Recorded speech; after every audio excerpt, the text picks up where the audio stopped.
Hello everyone, कैसे हैं आप लोग। तो आई होप कि आप लोग मस्त होंगे, स्वस्थ होंगे। साथ ही मैं क्लास 12th का यूपी बोर्ड, जो भी बच्चा एग्जाम देने वाला है, जो भी मेरे साथी भाई बहन यूपी बोर्ड में एग्जाम देने वाला है, उसके लिए जो है कि आपको 4 मार्च का एग्जाम है। यूपी बोर्ड का फिजिक्स का एग्जाम 4 मार्च को आप दीजिएगा। आप पेपर में बैठने वाले हो 4 मार्च को। तो अब देखिए देखिए आपके पास यहाँ से आपसे मात्र 3 रोज बचा हुआ। हम 3 रोज का टाइम लेंगे और इस 3 रोज में हम आपको जो है बोल रहे हैं, हम आपको देखिए 500 ऑब्जेक्टिव का एक क्लास आपको मिलेगा। आप जाकर के देख लीजिएगा इस प्लेटफॉर्म पर। उसके बाद 150 का, और उसके बाद 150 का, मतलब 150 का 2 ठो मिलेगा और 500 का 1 ठो मिलेगा। ठीक ना। तो इतना अगर आप ऑब्जेक्टिव कर लेते हैं मेरे भाई, 2024 में जो अंतिम एग्जाम दे रहे हैं, मैं हाथ जोड़ के बेनती करता हूँ कि आप इतना क्लास देख लीजिएगा, आप सफिशियंट हो जाइएगा। ठीक ना। आप इतना जाकर के देख लीजिएगा। उसके बाद रहा जहाँ सब्जेक्टिव का, कि गुरुजी सबसे ज्यादा तो यूपी बोर्ड में सब्जेक्टिव का क्वेश्चन का डिमांड होता है। तो भैया आपको देख लिए बुक 1 का भी हम रिवीजन दे रहे हैं आपको, और आज बुक 1 और बुक 2 दोनों आपको मिलेगा। उसके बाद जो है 3 तारीख को ब्रह्मास्त्र, मतलब बुक 1 और बुक 1 और बुक 2 और बुक 1 और बुक 2 दोनों एक ही में करके आपको ब्रह्मास्त्र सेशन मिलेगा, जिसमें कि पूरा संपूर्ण किताब रिवीजन कराया गया है। और इससे पहले भी संपूर्ण फिजिक्स संपूर्ण फिजिक्स रिवीजन करा चुका गया है। ठीक ना। तो आप नहीं किए हैं तो जा करके आप देख लीजिए। तो चलिए हम वीडियो को स्टार्ट करते हैं। हम इसमें आपको बुक 1 का A to Z question answer कराने वाले हैं। हम इसमें आपको बुक 1 का A to Z question answer कराने वाले हैं। तो आप लोग घबराइएगा नहीं। आप जा करके आज शाम 7 बजे आपका 150 ऑब्जेक्टिव कराया जाएगा आज शाम 7 बजे, इसी प्लेटफॉर्म पर फिजिक्स का।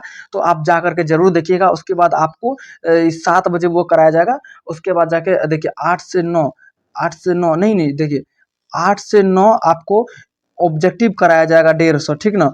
उसके बाद जाके 9 से 10 आपको ये सेशन मिलेगा। जो अभी कर रहे हैं ये सेशन आपको 9 से 10 के लिए है। तो देखिए विद्युत क्षेत्र तथा विद्युत आवेश, पहला चैप्टर आपका विद्युत क्षेत्र तथा विद्युत आवेश। इसमें हम पूरा संपूर्ण बुक 1 आपको हम रिवीजन कराएंगे। ठीक ना। बुक 1 आप अंतिम तक बने रहिएगा। ठीक ना। बुक 1 आपको रिवीजन कराया जाएगा। देखिए पहला चैप्टर विद्युत क्षेत्र विद्युत आवेश। देखिए आपसे क्वेश्चन किस हिसाब से पूछेगा। आपसे पूछेगा कि विद्युत आवेश को परिभाषित करें।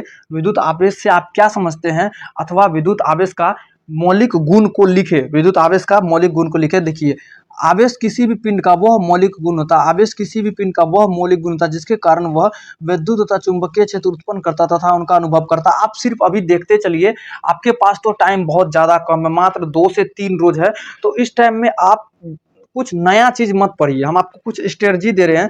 देखिए आपको नया सिलेबस नहीं पढ़ना है, मतलब जो भी नया क्वेश्चन आंसर है उसको नहीं पढ़ना है। आप जितना पढ़ चुके हैं, जितना रिवीजन कर चुके हैं, आप उसी को ज्यादा से ज्यादा रिवीजन कीजिए, उसी को ज्यादा से ज्यादा रिवीजन कीजिए। ठीक ना। देखिए विद्युत आवेश से आप क्या समझते हैं। तो आवेश किसी भी पिंड का वह गुण होता है जिसके कारण वह विद्युत तथा चुंबकीय क्षेत्र उत्पन्न करता है और उनका अनुभव करता है, विद्युत आवेश कहलाता है। और इसमें देखिए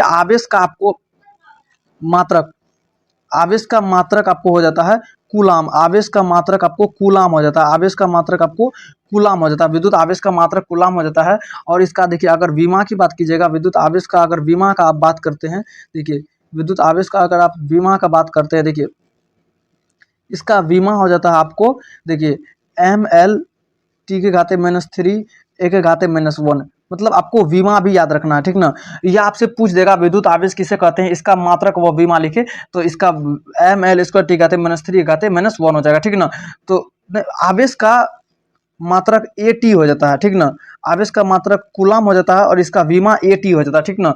और उसके बाद देखिए अगला क्वेश्चन क्या है, देखिए आवेश का मौलिक गुण को परिभाषित करें। देखिए विद्युत आवेश क्या होता है, विद्युत आवेश का 2 मौलिक गुण लिखे। आपको 2 मौलिक गुण ही लिखेगा, लेकिन बट हम आपको यहाँ 5 दिए हैं। देखिए आवेश का क्वांटीकरण हो गया, आवेश का संरक्षण नियम हो गया, आवेश का योज्यता हो गया, और सजातीय आवेशों के बीच प्रतिकर्षण हो गया, सजातीय आवेशों के बीच प्रतिकर्षण हो गया, विजातीय आवेशों के बीच आकर्षण हो गया। ठीक ना। उसके बाद आपको जो बहुत मोस्ट इंपोर्टेंट याद रखना, देखिए आवेश वेग पर निर्भर नहीं करता है। आवेश आपका वेग पर निर्भर नहीं करता। आप इसको रट लीजिए, आपका ऑब्जेक्टिव में भी पूछ सकता है, आवेश वेग पर निर्भर नहीं करता है। और दूसरी बात क्या है, देखिए और एक क्या है, एक बड़ी बात है। देखिए गतिमान आवेश विद्युत तथा चुंबकीय क्षेत्र दोनों उत्पन्न करता है। गतिमान आवेश विद्युत और चुंबकीय क्षेत्र दोनों उत्पन्न करता है।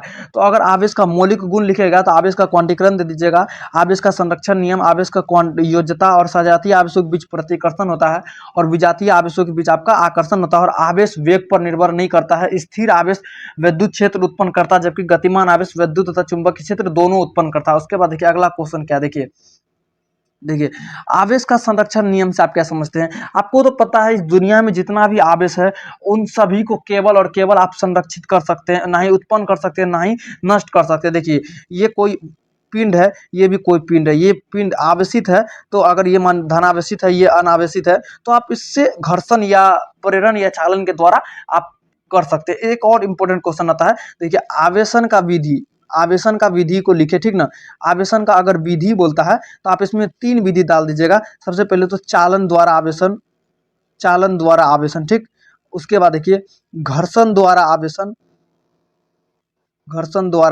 ठीक ना। घर्षण द्वारा आवेशन एक होता है, प्रेरण द्वारा आवेशन, चालन द्वारा आवेशन, घर्षण द्वारा आवेशन और प्रेरण द्वारा आवेशन, ठीक ना। उसके बाद देखिए आवेश किसी भी पिंड का वो मौलिक गुण होता है, आवेश किसी भी पिंड का वो मौलिक गुण होता है जिसको न तो उत्पन्न कर सकते हैं हम और न ही नष्ट कर सकते हैं। आवेश को केवल एक पिंड से हम दूसरे पिंड में स्थानांतरण ही कर सकते हैं। मतलब आवेश किसी भी पिंड का वह मौलिक गुण होता है जिसको ना हम उत्पन्न करेंगे ना ही हम नष्ट कर सकते हैं। आप कर ही नहीं सकते हैं उत्पन्न, ना ही नष्ट कर सकते हैं। कोई जितना आवेश इस दुनिया में बन चुका है उतना ही आवेश रहेगा। अब इससे ना ही उत्पन्न होगा ना ही नष्ट होगा। आप केवल एक पिंड से दूसरे पिंड में स्थानांतरण कर सकते हैं आवेश का, ठीक है। उसके बाद देखिए आवेश का क्वांटीकरण से आप क्या समझते हैं। देखिए आवेश का जो भी आवेश है उसका पूर्ण गुणज, आवेश का पूर्ण गुणज ही आवेश का क्वांटीकरण कहलाता है। आवेश का पूर्ण गुणज ही आवेश का क्वांटीकरण कहलाता है, ठीक ना। देखिए प्रकृति में पाए जाने वाले सभी आवेश एक मूल आवेश का पूर्ण गुणज होता है जिसे आवेश का क्वांटीकरण कहते हैं। मतलब आवेश का मान आपका पॉइंट में नहीं होना चाहिए और आवेश का मान आपको गुणांक में नहीं, आवेश का मान आपको फ्रैक्शन में नहीं होना चाहिए। मतलब आधा अधूरा आवेश का मान नहीं होना चाहिए, पूरा पूर्ण मान होना चाहिए। 0 1 2 3 4 ऐसे में मान होना चाहिए, ठीक ना। होल नंबर होना चाहिए, ना ही डेसिमल होना चाहिए, ना ही आपका फ्रैक्शन होना चाहिए, ठीक ना। तो देखिए प्रकृति में पाए जाने वाले सभी आवेश एक मूल आवेश का पूर्ण गुणज होता है जिसे आवेश का क्वांटीकरण कहते हैं। मोस्ट इंपोर्टेंट क्वेश्चन है, यूपी बोर्ड में कितने बार पूछा गया है। उसके बाद देखिए आपसे पूछेगा, देखिए एक कूलाम में कितना आवेश होता है, तो आप लगा दीजिएगा 6.25 10 के घाते 18, 6.25 10 के घाते 18। लेकिन अगर वहीं 2 कूलाम पूछेगा तो 3 इंटू 2 गुना 10 के घाते -19, 10 के घाते -19 कूलाम हो जाता है, ठीक ना। तो एक कूलाम में कितना आवेश और 2 कूलाम में कितना आवेश, मोस्ट इंपोर्टेंट, आप इसको रट लीजिए, आपका ऑब्जेक्टिव में ऐसा छप सकता है, ठीक ना। और छपा भी है, बिहार बोर्ड में पूछा भी गया है, ठीक है, कितने बार। उसके बाद देखिए उसके बाद देखिए उसके बाद देखिए क्या है अगला, देखिए विद्युत फ्लक्स को परिभाषित करें। देखिए विद्युत क्षेत्र में उपस्थित किसी पिंड से किसी बंद पृष्ठ से विद्युत क्षेत्र में उपस्थित किसी बंद पृष्ठ से होकर गुजरने वाला सभी विद्युत फ्लक्स की संख्या को विद्युत विद्युत मतलब सभी विद्युत बल रेखा की संख्या को ही विद्युत फ्लक्स कहते हैं। मतलब देखिए आपके पास ये कोई पृष्ठ, ठीक ना, और इससे जितना विद्युत बल रेखा गुजर रहा है इसी की संख्या को हम लोग विद्युत फ्लक्स कहते हैं। मतलब देखिए विद्युत क्षेत्र में उपस्थित किसी बंद पृष्ठ से होकर गुजरने वाला कुल विद्युत फ्लक्स के भीतर उपस्थित विद्युत बल रेखा की संख्या को ही विद्युत फ्लक्स कहते हैं। मतलब किसी पृष्ठ से होकर गुजरने वाला विद्युत बल रेखा की संख्या को विद्युत फ्लक्स कहते हैं। इसका मात्रक वोल्ट मीटर हो जाता है। यह एक अदिश राशि है और देखिए इसका जो विमा हो जाता है तो देखिए इसका विमा एम एल क्यूब टी के घाते -3 ए के घाते -1 आप याद कर लीजिए, आप देखिएगा, या विद्युत क्षेत्र की विमा पूछेगा यानी तो विद्युत फ्लक्स का विमा, एक विमा निश्चित पूछेगा आपसे। उसके बाद रहा एक और ऑब्जेक्टिव, एप्सिलॉन नॉट का मान याद कर लीजिए 8.85 10 के घाते -12, 8.85 10 के घाते -12 हो जाता है। अगर इसका आप मात्रक पूछ रहे हैं तो कुल विमा मात्रक पूछे, देखिए कूलाम स्क्वायर न्यूटन पर metre square, coulomb square newton पर मीटर स्क्वायर हो जाता है। कूलाम स्क्वायर न्यूटन पर मीटर स्क्वायर एक और हो जाता है फेरड पर मीटर। एप्सिलॉन नॉट का मान हो जाता है 8.85 10 के घाते -12 कूलाम स्क्वायर न्यूटन पर मीटर स्क्वायर या फेरड पर मीटर हो जाता है, ठीक ना। मोस्ट इंपॉर्टेंट है, न जाने कितनों बार पूछा गया है, एप्सिलॉन नॉट का मात्रक लिखे। उसके बाद देखिए देखिए विद्युत क्षेत्र की तीव्रता को परिभाषित करें। देखिए विद्युत क्षेत्र में किसी बिंदु पर रखे परीक्षण आवेश पर लगने वाला बल, उस बिंदु का विद्युत क्षेत्र का तीव्रता कहलाता है। यानी तो आप ऐसे भी लिख सकते हैं, एकांक आवेश पर लगने वाला बल को विद्युत क्षेत्र की तीव्रता कहते हैं। अगर आपको इससे भी शॉर्ट चाहिए तो एकांक परीक्षण आवेश पर लगने वाला बल को विद्युत क्षेत्र की तीव्रता कहते हैं, और इसका मात्रक आपको हो जाता है, देखिए वोल्ट पर मीटर यानी तो न्यूटन पर कूलम। इसका मात्रक हो जाता है वोल्ट पर मीटर यानी तो न्यूटन पर कूलम हो जाता है, वोल्ट पर मीटर यानी तो न्यूटन पर कूलम हो जाता है। और यह एक आपका ये क्या है, ये एक सदिश राशि है।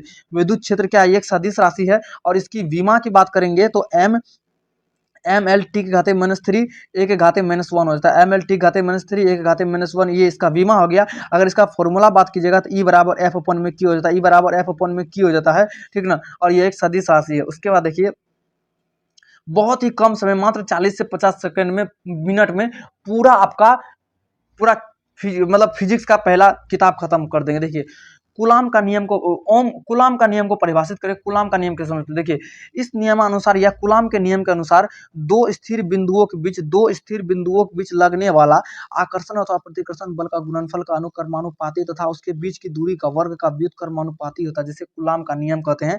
मतलब क्या बोला था, देखिए दो स्थिर आवेश है, ठीक, दो स्थिर बिंदुओं के बीच लगने वाला आकर्षण बल या प्रतिकर्षण बल जो लगेगा उसके अनुक्रमानुपाती तथा उसके बीच की दूरी का वर्ग का व्युत्क्रमानुपाती को हम लोग कूलाम का नियम कहते हैं। आप इसका स्क्रीनशॉट ले लीजिए। उसके बाद देखिए कूलाम का नियम का आप यहाँ से अगर बात कीजिएगा तो के नियतांक का मान होता है, जिसका मान होता है 9 गुना 10 के घाते 9, 9 गुना 10 के घाते 9, ठीक ना।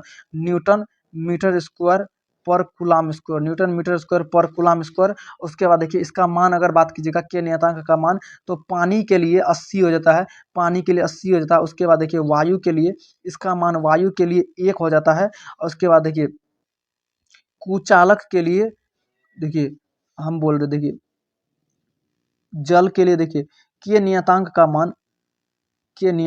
मान, ठीक ना। आपको याद कर लीजिए, ये सब आपको ऑब्जेक्टिव में पूछेगा। देखिए के नियतांक का मान जल के लिए आपको 80, या आप याद कर लीजिए, वायु के लिए 1, और जल के लिए 80, ठीक ना। उसके बाद धातु के लिए हो जाता है आपको अनंत, धातु के लिए आपका अनंत हो जाता है।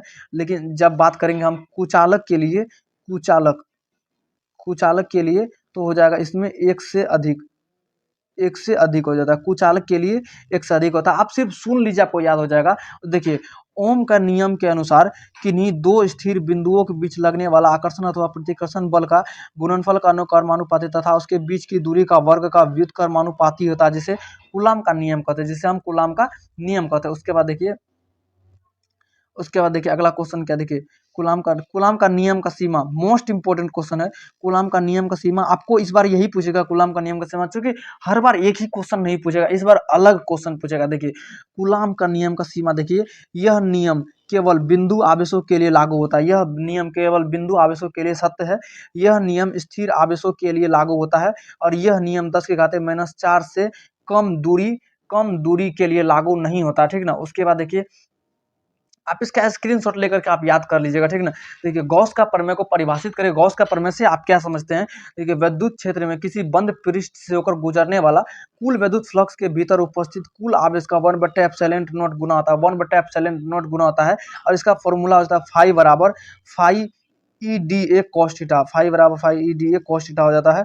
उसके बाद देखिए क्या है, देखिए कुल विद्युत क्षेत्र में उपस्थित किसी बद्ध पृष्ठ से होकर गुजरने वाला कुल विद्युत फ्लक्स के भीतर उपस्थित कुल आवेश का 1/ε0 गुना होता है, 1/ε0 गुना होता है, 1/ε0 गुना होता है। और विद्युत द्विध्रुव आघूर्ण को परिभाषित करें तो देखिए किसी द्विध्रुव का लंबाई तथा उसके एक आवेश का गुणनफल का परिमाण को विद्युत द्विध्रुव आघूर्ण कहते हैं।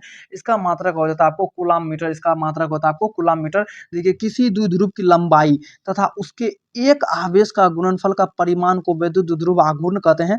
आप इसको याद कर लीजिए, आपको क्वेश्चन में यही सब सवाल फंसने वाला है, ठीक ना। पूरा किताब का ही रिवीजन करा रहे हैं। अगर ये पूछेगा तो ये आपका सदिश राशि है। विद्युत द्विध्रुव आघूर्ण एक सदिश राशि है, इसका मात्रक कूलाम पर मीटर होता है। इसका फॉर्मूला होता है P बराबर Q इंटू 2L हो जाता है। तो कूलाम का हो जाता है Q से कूलाम, और उसके बाद देखिए लंबाई है 2L, तो इसीलिए इसका मीटर, तो कूलाम मीटर हो जाता है, ठीक ना। और उसके बाद देखिए P बराबर हो जाता है, देखिए टाउ बराबर इसमें फॉर्मूला हो जाता है, देखिए टाउ बराबर हो जाता है P इंटू ई, पी इंटू, अगर सदिश राशि के रूप में लिखेंगे तो पी इंटू हो जाता है, ठीक ना। तो आप इसको याद कर लीजिएगा। आप एक क्वेश्चन पढ़ रहे हैं, उसके साथ न जाने कितना क्वेश्चन आपका रिवीजन हो रहा है। देखिए विद्युत बल रेखा किसे कहते हैं, वह काल्पनिक रेखा जो आपको नहीं दिखता, ठीक, वह काल्पनिक रेखा जो विद्युत क्षेत्र तथा चुंबकीय क्षेत्र की दिशा को दर्शाता है, विद्युत बल रेखा कहलाता है। मतलब वैसा रेखा जो आपको दर्शा दे कि हाँ विद्युत क्षेत्र की दिशा इस तरफ है या इस तरफ है, यानी तो इस तरफ है या इस तरफ है, तो वैसे रेखा को हम लोग विद्युत बल रेखा, मतलब वह काल्पनिक रेखा जो विद्युत क्षेत्र और चुंबक क्षेत्र की दिशा को निर्धारित करता है, विद्युत बल रेखा कहलाता है, विद्युत बल रेखा कहलाता है। देखिए देखिए विद्युत बल रेखा का मौलिक गुण आपसे पूछेगा। देखिए यह एक दूसरे को कभी नहीं काटता, यह एक दूसरे को कतई नहीं काटता है। उसके बाद देखिए यह धनावेश से निकल के ऋणावेश में प्रवेश करता है, यह आपस में खुला वक्र बनाता है, यह आपस में खुला वक्र बनाता है, विद्युत बल रेखा आपस में खुला वक्र बनाता है। उसके बाद देखिए रेखीय आवेश घनत्व से आप क्या समझते हैं, किसी सरल रेखा में फैला हुआ, किसी सरल रेखा में फैला हुआ प्रति एकांक आवेश की मात्रा को रेखीय आवेश घनत्व कहते हैं। मतलब किसी भी सरल रेखा में फैला हुआ प्रति एकांक आवेश की मात्रा को रेखीय आवेश घनत्व कहते हैं। देखिए ये आपका तार है, ठीक, हाँ सरल रेखा है, इसमें पूरा आवेश फैला हुआ, इसमें पूरा आवेश फैला हुआ है, लेकिन इतने दूर प्रति एकांक इसमें जो भी आवेश फैला हुआ इसी को हम लोग रेखीय आवेश घनत्व कहते हैं। इसका मात्रक हो जाता है आपको कूलाम पर मीटर होता है, इसका मात्रक आपको कूलाम पर मीटर होता है, इसका मात्रक कूलाम पर मीटर होता है। रेखीय आवेश घनत्व का मात्रक कूलाम पर मीटर होता है। उसके बाद देखिए पृष्ठ आवेश घनत्व, तो किसी पृष्ठ में फैला हुआ प्रति एकांक आवेश की मात्रा को पृष्ठीय आवेश घनत्व कहते हैं। इसका मात्रक हो जाता है कूलाम पर मीटर स्क्वायर, कूलाम पर मीटर स्क्वायर हो जाता है। किसी पृष्ठ में फैला हुआ प्रति एकांक आवेश की मात्रा को पृष्ठ आवेश घनत्व कहते हैं। देखिए ये आपका हो गया एक पृष्ठ, ठीक ना, ये हो गया आपको एक पृष्ठ, ठीक ना, हाँ देखिए सॉरी, ये हो गया आपको एक पृष्ठ हो गया, ठीक। इसमें सभी जगह आवेश फैला हुआ, देखिए देखिए इसमें धन आवेश सभी जगह फैला हुआ है, हाँ। लेकिन हम इतने दूर की जो बात कर रहे हैं, इतना दूर में जो भी आवेश फैला हुआ है उसी को हम लोग पृष्ठ आवेश घनत्व कहते हैं। मतलब किसी पृष्ठ में फैला हुआ प्रति एकांक आवेश की मात्रा को पृष्ठ आवेश घनत्व कहते हैं, और इसका मात्रक कूलाम पर मीटर स्क्वायर, कूलाम पर मीटर स्क्वायर होता है। और इसका फॉर्मूला की बात कीजिएगा तो डी भी अपॉन में, देखिए डी भी, इसका फॉर्मूला की बात कीजिएगा तो डी क्यू अपन में डी एल, डी क्यू अपन में डी एल हो जाएगा, ठीक ना, डी क्यू अपन में डी एल हो जाएगा। उसके बाद अगला क्वेश्चन देखिए आपका क्या है, देखिए आयतन आवेश घनत्व को परिभाषित करें। आयतन आवेश घनत्व को, तो किसी आयतन में फैला हुआ प्रति एकांक आवेश की मात्रा को आयतन आवेश घनत्व कहते हैं। इसका मात्रक कूलाम पर मीटर क्यूब हो जाता है, इसका मात्रक कूलाम पर मीटर क्यूब हो जाता है, इसका मात्रक कूलाम पर मीटर क्यूब हो जाता है। उसके बाद देखिए दूसरा चैप्टर है आपका, देखिए अध्याय 2 है, उसमें देखिए क्या है, विद्युत विभव तथा धारिता को परिभाषित करें। विद्युत विभव तथा धारिता से आप क्या समझते हैं, देखिए इसमें आपका क्या आ जाता है, देखिए विद्युत विभव तथा धारिता को परिभाषित करें। देखिए देखिए चालक की धारिता से आप क्या समझते हैं, तो किसी चालक के द्वारा इलेक्ट्रॉन तथा ऊर्जा को ग्रहण करने की क्षमता को चालक की धारिता कहते हैं। चालक की धारिता, मतलब धारिता शब्द किसे कहते हैं, धारिता का जब आपको बात आ जाए तो अच्छा देखिए आवेश तथा ऊर्जा को जो ग्रहण कर लेता है, अपने अंदर एब्जॉर्ब कर लेता है, उसी को हम लोग धारिता कहते हैं। तो चालक की धारिता है, तो किसी चालक के द्वारा, देखिए किसी चालक के द्वारा आवेश अथवा ऊर्जा को धारण या ग्रहण करने की क्षमता को चालक की धारिता कहते हैं। इसका मात्रक फैराड हो जाता है। और देखिए 1 फैराड बराबर होता है 96,500 कूलाम, 96,500 कूलाम होता है। 1 फैराडे बराबर हो जाता है आपका 96,500 कूलाम होता है। मतलब 1 फैराडे बराबर होता है आपका 96,500 कूलाम हो जाता है। और देखिए अगला क्या है, देखिए विद्युत प्रवणता को परिभाषित करें। विद्युत क्षेत्र में दूरी बढ़ने के कारण विभव में होने वाले परिवर्तन को विद्युत प्रवणता कहते हैं। विद्युत क्षेत्र में दूरी बढ़ने के कारण विभव में होने वाले परिवर्तन को विद्युत प्रवणता कहते हैं। और देखिए न्यूटन पर कूलम इसका मात्रक हो जाता है, वोल्ट पर मीटर मात्रक होता है, इसका मात्रक वोल्ट पर मीटर भी होता है। और डीबी अपन में डी एक्स होता है, विद्युत प्रवणता का मात्रक डीबी अपन में डी, मतलब फॉर्मूला होता है डीबी अपन में डी एक्स, और इसका मात्रक न्यूटन पर कूलम यानी तो वोल्ट पर मीटर हो जाता है, ठीक ना। उसके बाद देखिए अगला क्वेश्चन क्या है, देखिए समविभव पृष्ठ को परिभाषित करें। देखिए वैसा पृष्ठ जिसके बिंदु पर सभी विभव का मान समान हो समविभव पृष्ठ कहलाता है। यह एक दूसरे को कभी नहीं काटता, यह एक दूसरे को कभी नहीं काटता है। उसके बाद देखिए समविभव पृष्ठ किन्हीं दो विभव के बीच का मान शून्य होता है। उसके बाद देखिए अगला क्वेश्चन क्या आपका, क्या देखिए चैप्टर नंबर अब 3 आ गए। चैप्टर नंबर 3 का देखिए क्या है, चैप्टर नंबर 3 में विद्युत धारा है, चैप्टर नंबर 3 में विद्युत धारा है। उसके बाद देखिए क्या है, देखिए विद्युत शक्ति को परिभाषित करें। देखिए किसी विद्युत परिपथ में विद्युत ऊर्जा के क्षय होने की दर को विद्युत शक्ति कहते हैं। मतलब किसी विद्युत परिपथ में विद्युत ऊर्जा के क्षय होने की दर को विद्युत शक्ति कहते हैं। इसका मात्रक वाट हो जाता है, इसका मात्रक वाट हो जाता है, इसका मात्रक आपका वाट हो जाता है। उसके बाद देखिए ओम का नियम को परिभाषित करें। ओम का नियम को परिभाषित करें। देखिए ओम के नियम के अनुसार किसी विद्युत परिपथ में धातु के तार के दोनों सिरों के बीच का विभवांतर भी और उसमें प्रवाहित धारा I का समानुपाती हो जाता है। इसको ओम का नियम कहते हैं। इसका मात्रक हो जाता है, देखिए V बराबर आई आर, V बराबर आई आर इसका फॉर्मूला हो जाता है। ओम का नियम का फॉर्मूला हो जाता है V बराबर आई आर हो जाता है। उसके बाद देखिए अगला क्वेश्चन आपके पास क्या है, किरचॉफ का नियम को परिभाषित कर। देखिए इस नियमानुसार मतलब किरचॉफ के नियम के अनुसार विद्युत परिपथ में किसी संधि पर मिलने वाला समस्त विद्युत धारा का बीजगणितीय योग शून्य होता है। यह आवेश के संरक्षण के नियम पर आधारित होता है। इसको आप प्रथम का नियम कहते हैं। किरचॉफ का प्रथम नियम आवेश के संरक्षण के नियम पर आधारित होता है। उसका देखिए किरचॉफ का द्वितीयक नियम को परिभाषित करें। देखिए किसी विद्युत परिपथ में प्रत्येक बिंदु प्रत्येक बंद पास में मिलने वाला समस्त विद्युत विभव का बीजगणितीय योग शून्य होता है, जिसे किरचॉफ का द्वितीयक नियम कहते हैं। और यह ऊर्जा संरक्षण के नियम पर आधारित होता है, उसके बाद देखिए व्हीटस्टोन ब्रिज क्या है, व्हीटस्टोन ब्रिज को परिभाषित करें। यह एक ऐसा संयोजन है जिसकी सहायता से किसी चालक तार का अज्ञात प्रतिरोध को ज्ञात किया जा सकता है, जिसे हम लोग व्हीटस्टोन ब्रिज कहते हैं। इसका उपयोग मीटर सेतु में किया जाता है, इसका उपयोग विभव मापी में भी किया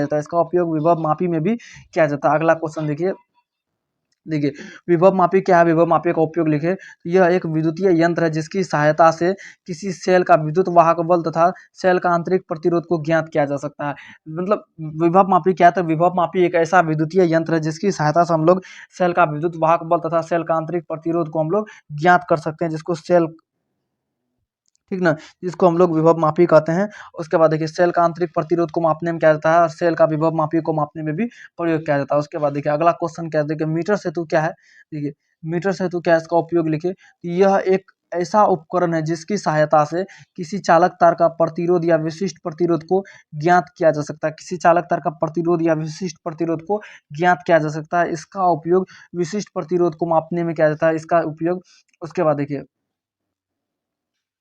अगला क्वेश्चन क्या, देखिए वांडे ग्राफ जनित्र क्या है। तो वांडे ग्राफ जनित्र एक ऐसी युक्ति है जिसकी सहायता से काफी उच्च वोल्टेज का निर्माण किया जा सकता है।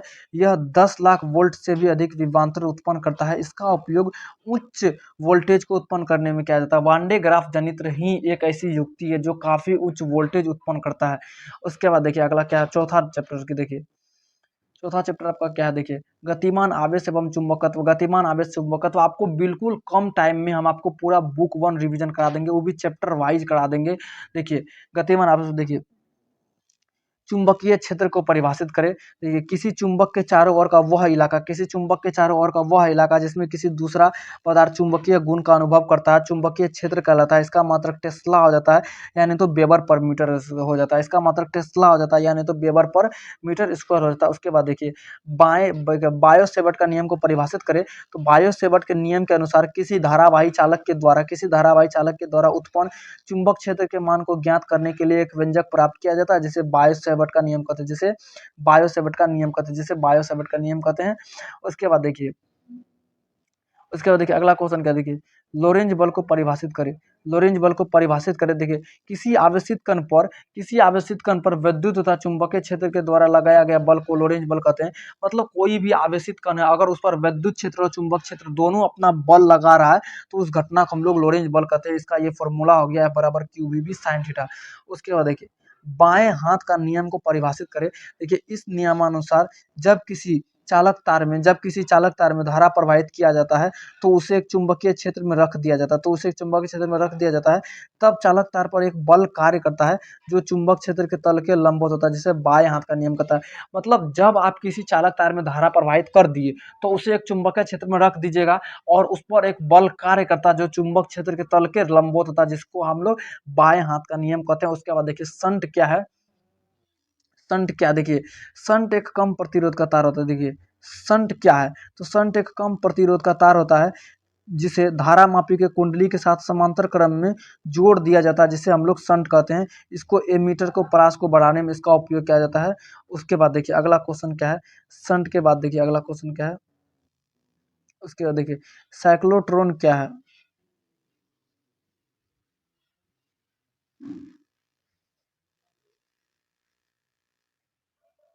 देखिए साइक्लोट्रॉन क्या है, तो साइक्लोट्रॉन एक ऐसा यंत्र है जिसका उपयोग प्रोटॉन, न्यूट्रॉन, आयन और उच्च ऊर्जा को गतिज करने में किया जाता है।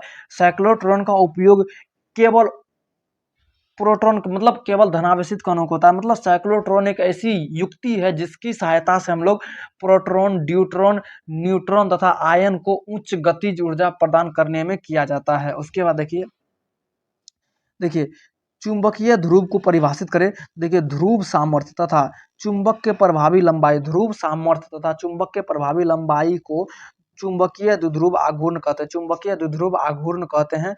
उसके बाद देखिए अगला क्वेश्चन क्या है, पांचवा नंबर में, देखिए आप पांचवा नंबर में आप चल रहे, देखिए चुंबकत्व एवं द्रव्य को परिभाषित करें। तो चुंबकत्व एवं द्रव्य से आप क्या समझते हैं, देखिए देखिए क्या है, दिक्पात कोण को आप परिभाषित करें। पृथ्वी के किसी स्थान पर भौगोलिक यामोत्तर, पृथ्वी के किसी स्थान पर भौगोलिक यामोत्तर तथा चुंबकीय यामोत्तर के बीच बनाया गया कोण को दिक्पात कोण कहते हैं। मतलब पृथ्वी के किसी स्थान पर, जब पृथ्वी के किसी स्थान पर भौगोलिक यामोत्तर और चुंबकीय यामोत्तर के बीच जो कोण बनेगा उसको हम लोग दिक्पात कोण कहते हैं। अगला क्वेश्चन देखिए क्या है, नमन कोण या नति कोण को परिभाषित करें। तो देखिए किसी चुंबकीय क्षेत्र या चुंबक के क्षैतिज विघटन के बीच बनाया गया कोण को नमन कोण या नति कोण कहते हैं। मतलब चुंबकीय क्षेत्र या चुंबक के क्षैतिज विघटन के बीच बनने वाले कोण को हम लोग नमन कोण या नति कोण कहते हैं। उसके बाद देखिए आपेक्षिक चुंबकशीलता को परिभाषित करें। तो किसी माध्यम में चुंबकशीलता, जब किसी माध्यम में चुंबकशीलता और निर्वात में चुंबकशीलता को के अनुपात को हम लोग आपेक्षिक चुंबकशीलता कहते हैं। मतलब किसी माध्यम में चुंबकशीलता और निर्वात में चुंबकशीलता के अनुपात को हम लोग आपेक्षिक चुंबकशीलता कहते हैं, ठीक ना। उसके बाद अगला क्वेश्चन देखिए, प्रति चुंबकीय, लो चुंबकीय और अनुचुंबकीय का मौलिक गुण लिखे। यहाँ से आप लिख लीजिए, आपका क्वेश्चन छप जाएगा। देखिए यह देखिए यह चुंबक क्षेत्र की तरफ आकर्षित नहीं होता है, इसका क्षेत्र रेखा अल्प सघन होता है, अस्थायी द्विध्रुव आघूर्ण नहीं रखता, यह शैथिल्य प्रदर्शित भी नहीं करता है, इसका मान 1 से कम होता है। मतलब प्रति चुंबक का जो होता है वह चुंबक आकर्षित नहीं होता है और यह शैथिल्य प्रदर्शित नहीं करता है, इसमें म्यू आर का मान 1 से कम होता है। उसके बाद अगला क्वेश्चन देखिए, अनुचुंबक को परिभाषित करें। तो यह चुंबकीय क्षेत्र की तरफ कम आकर्षित होता है, इसका इसका क्षेत्र रेखा कम सघन होता है, यह अस्थायी द्विध्रुव आघूर्ण कम रखता है, यह शैथिल्य प्रदर्शित नहीं करता, इसका मान 1 से अधिक होता है, इसमें म्यू आर का मान 1 से अधिक होता है। उसके बाद आप देखिए लो चुंबकीय क्या आता है। देखिए लो चुंबकीय, यह चुंबक क्षेत्र की तरफ अधिक आकर्षित होता है, यह क्षेत्र रेखा सघन होता है, इसका क्षेत्र रेखा सघन होता है, यह अस्थायी द्विध्रुव आघूर्ण रखता है। उसके बाद यह शैथिल्य प्रदर्शित करता है। उसके बाद इसका मान इसमें म्यू आर का मान 1 से काफ़ी अधिक होता है। इसमें हो गया आपको कोबाल्ट हो गया, निकेल हो गया, निकल हो गया, प्लेटिनम हो गया, ये सब आपको लो चुंबकीय पदार्थ का उदाहरण है। उसके बाद देखिए आपका छठा चैप्टर है, 6 चैप्टर है। देखिए छठवां चैप्टर है विद्युत चुंबकीय प्रेरण है। उसके बाद देखिए इसमें क्या क्या है, देखिए चुंबकीय फ्लक्स को परिभाषित करें। तो देखिए किसी चुंबक क्षेत्र में रखे किसी बंद पृष्ठ से होकर गुजरने वाला चुंबक बल रेखा की संख्या को चुंबकीय बल रेखा की संख्या को चुंबकीय फ्लक्स कहते हैं, इसका मात्रक वेबर हो जाता है, यानी तो टेस्ला पर मीटर होता है। चुंबकीय फ्लक्स से आप क्या समझते हैं, देखिए जब किसी पृष्ठ से होकर विद्युत बल रेखा गुजरेगा तो उसको हम लोग विद्युत फ्लक्स कहते हैं, लेकिन जब किसी पृष्ठ से चुंबक बल रेखा की संख्या गुजरेगा तो हम लोग चुंबकीय फ्लक्स कहते हैं, ठीक ना। उसके बाद देखिए लेंज का नियम को परिभाषित करें। देखिए प्रेरित धारा की दिशा सदैव ऐसी होती है जो उस कारण का विरोध करता है जिनसे वह स्वतः उत्पन्न होता है। मतलब भैया देखिए कोई पृष्ठ मतलब लेंज का नियम सदैव उसी कारण का विरोध करता है जिनसे वह स्वयं जन्म लेता है।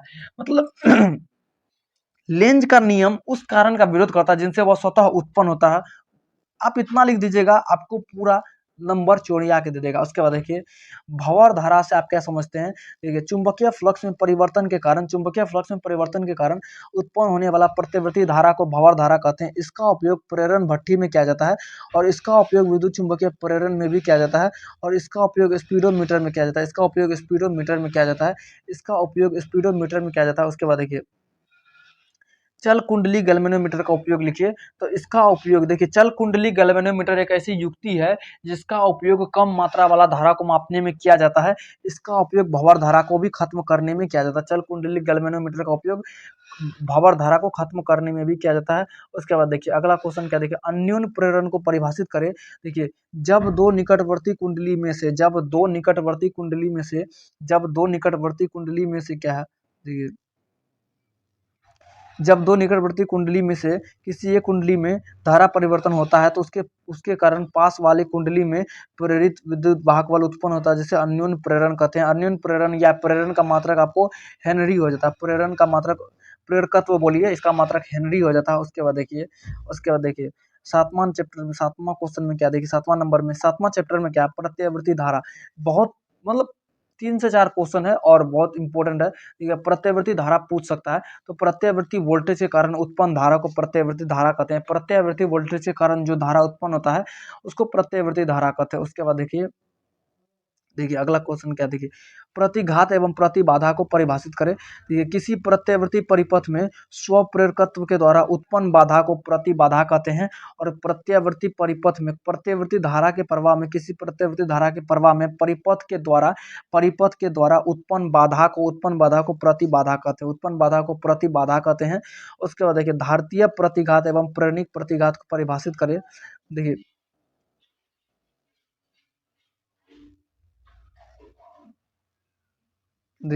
धारतीय प्रतिघात एवं प्रेरणिक प्रतिघात को परिभाषित करें। किसी संधारित्र के द्वारा धारा के प्रवाह में उत्पन्न अवरोध को धारतीय प्रतिघात कहते हैं और किसी प्रेरकत्व के द्वारा प्रत्यावर्ती परिपथ में उत्पन्न प्रेरकत्व को उत्पन्न प्रेरण प्रतिघात कहलाता है। उसके बाद देखिए वाटहीन धारा, मोस्ट इंपोर्टेंट क्वेश्चन है आपका भाई। वाटहीन धारा देखिए क्या होता है। जब कोई विद्युत परिपथ में धारा प्रवाहित होने पर, जब किसी विद्युत परिपथ में धारा प्रवाहित किया जाता है और उसमें कोई भी शक्ति क्षय नहीं होता है तो इस घटना को हम लोग वाटहीन धारा कहते हैं। मतलब जब कोई विद्युत परिपथ में धारा प्रवाहित होने पर कोई शक्ति क्षय ना हो तो इस घटना को हम लोग वाटहीन धारा कहते हैं।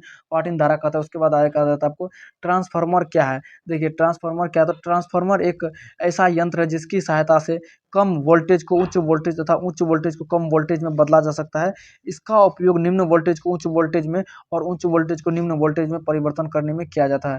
उसके बाद देखिए विद्युत अनुनाद को परिभाषित करें। विद्युत अनुनाद किसे समझते हैं, देखिए जब विद्युत परिपथ में स्वाभाविक आवृत्ति आरोपित आवृत्ति के बराबर हो जाए तो इस घटना को हम लोग विद्युत अनुनाद कहते हैं। मतलब जब कोई विद्युत परिपथ में स्वाभाविक आवृत्ति आरोपित आवृत्ति के बराबर हो जाता है तो इस घटना को हम लोग विद्युत अनुनाद कहते हैं। उसके बाद आपका आ जाता है 8वां नंबर में, अंतिम है। देखिए आपका बुक 1 कितना कम सेकंड में हो गया, कितना कम मिनट में हो गया आपका बुक 1 रिवीजन, और ऐसे ही आपका बुक 2 भी हो जाएगा, ठीक ना, अगले सेशन में। देखिए विद्युत चुंबकीय तरंग से आप क्या समझते हैं। देखिए पहला ही क्वेश्चन आ जाएगा। देखिए विद्युत चुंबकीय तरंग को परिभाषित करें। मतलब वैसा तरंग जिसका निर्माण विद्युत तथा चुंबकीय क्षेत्र के परस्पर लंबवत गति करने के कारण होता है उसको विद्युत चुंबकीय तरंग कहते हैं। मतलब देखिए जब विद्युत क्षेत्र और चुंबक क्षेत्र दोनों आपस में गति करेगा तो उसके कारण जो भी उत्पन्न तरंग होगा उसको हम लोग विद्युत चुंबकीय तरंग कहते हैं, ठीक ना मेरे भाई। उसके बाद देखिए अगला क्वेश्चन क्या है। इस टाइम आपको ज्यादा कुछ नहीं पढ़ना है, सिर्फ आप देखते चलिए और आप इसको नोट कर सकते हैं तो नोट कीजिए, नहीं तो आप सिर्फ इसको 2 से 3 बार देखिए। देखिए विद्युत चुंबकीय तरंग का मौलिक गुण लिखिए, यह अनुप्रस्थ तरंग होता है। विद्युत चुंबकीय तरंग कैसा तरंग होता है, अनुप्रस्थ तरंग होता है। आप इसको एमसीक्यू, ये आपका ऑब्जेक्टिव में आ जाएगा। देखिए यह त्वरित आवेश द्वारा उत्पन्न होता है।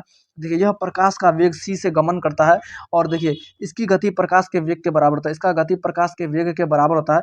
उसके बाद देखिए लेजर किरण का मौलिक गुण को लिखें। लेजर किरण देखिए, यह उच्च समांतर दिशा की ओर होता है, यह उच्च समांतर दिशा की ओर होता है, इसे तीव्र किया जा सकता है, यह एक वर्णी होता है और यह कला संबंध स्रोत रखता है, यह कला संबंध स्रोत रखता है। उसके बाद देखिए, बीटा किरण का मौलिक गुण को लिखिए। बीटा किरण का मौलिक गुण लिखिए। बीटा किरण आपका ऋणात्मक आवेश होता है, ये आपको इंपॉर्टेंट ऑब्जेक्टिव में पूछ लेगा। यह विद्युत तथा चुंबकीय क्षेत्र से विचलित होता है, यह अधिक वेग वाला कण होता है, यह अधिक वेग वाला कण होता है। उसके बाद देखिए, अल्फा किरण का मौलिक गुण को लिखे।